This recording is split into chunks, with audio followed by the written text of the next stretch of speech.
All right, welcome back. Welcome back. Let's talk about the uncrowned clown, the crown prince of clowning in the heavyweight division, Dillian D-Ball Whyte and Mauricio Suleiman, who said that Dillian D-Ball Whyte should be fighting for the title. They expect around February of 2021. If there's a guy that deserves it less, I don't know who that guy is. But let's talk about Dillian D-Ball Whyte and the WBC, the World Boxing Computerall Council, and what they got to say about that in this video.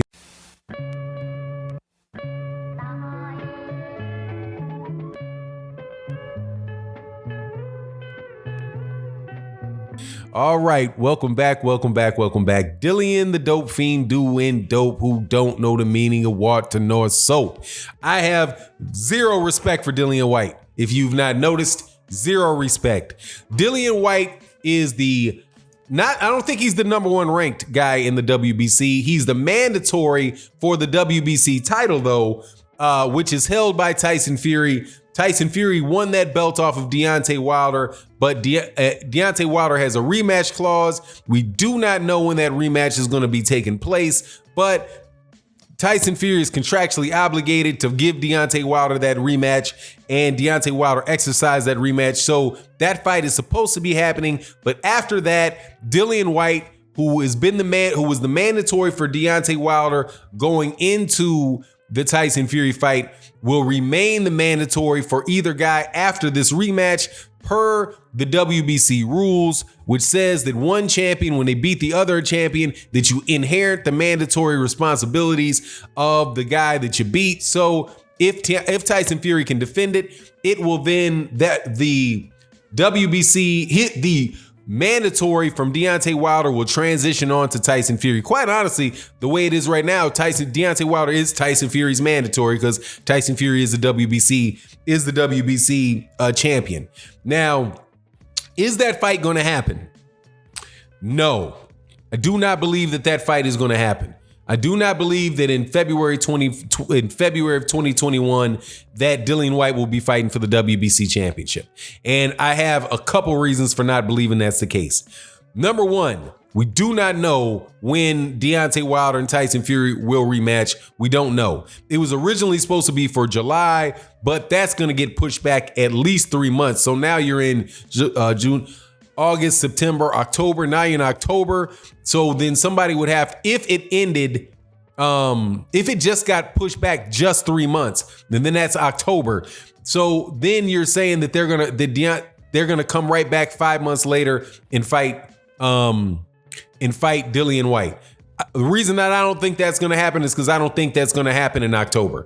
I think the Deontay Wilder versus Tyson Fury is probably gonna get pushed back to January, but into 2021. Unfortunately, I wish that wasn't the case, but that's the feeling that I have, man, that it's not going to pop off this year. But even if it did pop off, say it did pop off then, and Deontay Wilder wins the fight, right? I don't think Dillian Whyte wants that fight.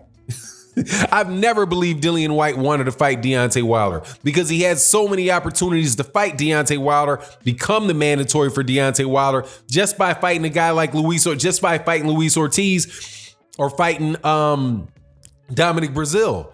The fact that he wouldn't fight those two guys in order to get in line for Deontay Wilder in the first place tells me that Dillian Whyte's not in any rush to fight Deontay Wilder. He's in a rush to talk smack about Deontay Wilder, talk smack about Tyson Fury, talk smack about anybody else that you ask him a question about. But his actions speak significantly different, right, when it comes to fighting Deontay Wilder. So I don't see Dillian Whyte wanting to have that fight. Now, if it's Tyson Fury, I definitely don't see that fight happening because now we're dealing with Bob Arum. Bob Arum is going to tell the WBC to kick rocks. He's not doing it. Dillian Whyte, if Anthony Joshua and Kubrat Pulev get their fight on, then Tyson Fury, Tyson Fury is going to wind up fighting Kubrat Pulev. He's not going to wind up fighting Dillian Whyte because the money guy in that division then would be Tyson Fury. And as you know how the WBC does, if a promoter or a boxer that is the money guy tells them he doesn't want to do anything, the WBC finds a way to make sure it doesn't happen. So with Tyson Fury, you know what that means? You know what that means? That means franchise champion.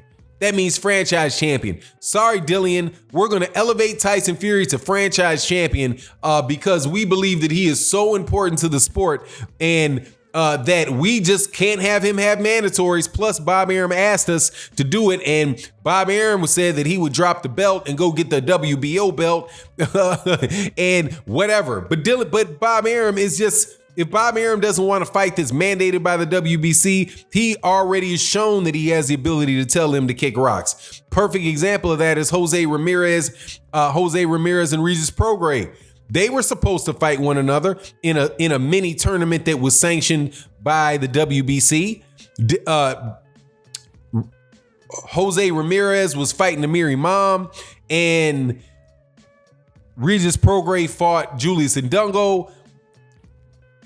Prograis and Ramirez won the fight. They were supposed to then fight for the WBC title, which Bob Arum somehow convinced the WBC to put on the line in the fight for Pedraza, in the fight with Ramirez and Amir Imam.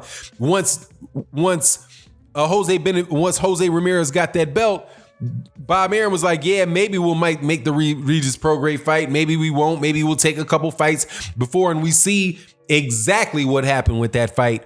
The fight never took place, never kicked off because Bob Arum didn't want the fight to kick off. And when Bob Arum Bob Arum is trying to cut out Eddie Hearn out of the heavyweight division. He's not trying to give another Eddie Hearn fighter a shot. That's what I think is going to happen. So I don't see it happening for Dillian Whyte. On the Deontay Wilder fight side, because he probably doesn't want the fight. On Tyson Fury fight, because there's nothing really in it for Bob Arum, because Bob Arum more than likely is going to make an in-house fight for Tyson Fury.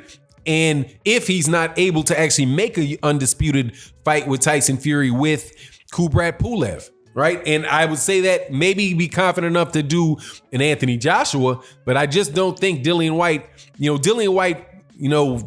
falls into the category of too much money. Not a lot of risk for Tyson Fury, I don't think, but maybe. I just don't think that I don't think Bob Arum would pull that off. Now, whether or not that should be the case, it shouldn't.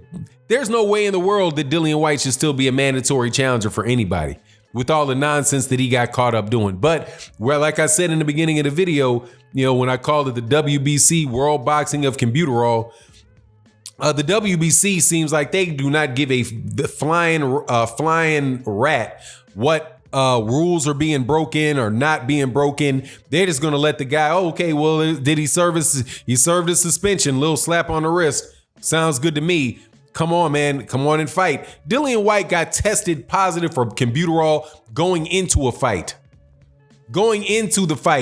and never got his B sample tested. Went into the fight with gloves that had not been approved.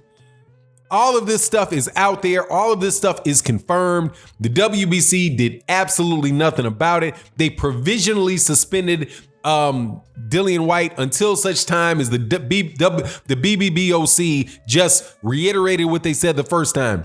We believe the explanation that Dillian Whyte gave us for why there was Computerol, for why there was Dianabol in his system. They didn't adjust the glove issue at all with Oscar Rivas. It's just a really and truly perverse situation, man. If what you're looking for is and are concerned about is the safety of fighters, but yet the WBC still got Dillian Whyte up there with a belt, right? Because I guess they get enough people into the O2 arena to watch him fight. Guys like, what was that guy he just fought? Somebody terrible. But anyway, I guess there's enough money in his fights and enough sanctioning fees in his fights where the WBC is okay, is okay with putting up with that. Same thing goes for that Billy Joe Saunders situation. Even though Billy Joe Saunders isn't a champion with the WBO, with the WBC, because he's not a champion, the WBC is willing to shake their fingers at Billy Joe Saunders for saying what he said. But if that was a WBC champion, oh, that finger wag would have stayed in their pocket and they would have just moved right along with it, man. I have no faith in the WBC's in their administration of performance enhancing drug rules or any other type of cheating. They sit there and said with Alexandra Jimenez that people were just being prejudiced against her, and whatever the term that they used, because they thought that they were fighting somebody that was born a man.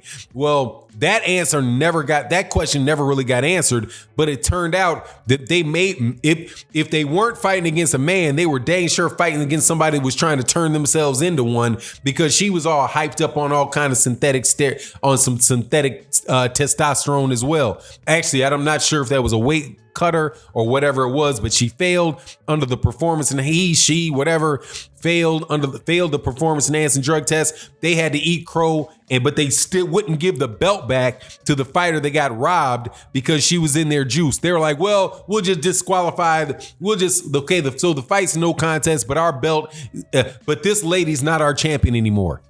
How can you take a championship away from somebody that was cheated, right? That's why she lost her belt, because this lady cheated. Alejandra Jimenez comes up hyped up on PEDs to fight the WBC champion. She beats the WBC champion, but she beat the WBC champion under the influence of performance enhancing drugs. But the WBC finds it okay for that belt to just still be gone. Like, well, you're no longer our champion, even though the reason you're not our champion is somebody cheated. So it seems like you're punishing. It's like they were so half cocked with it that it's just a shame, man, what these guys do. But anyway, it is what it is. You let me know what you think in the comment section. And with that, I'm out. Peace.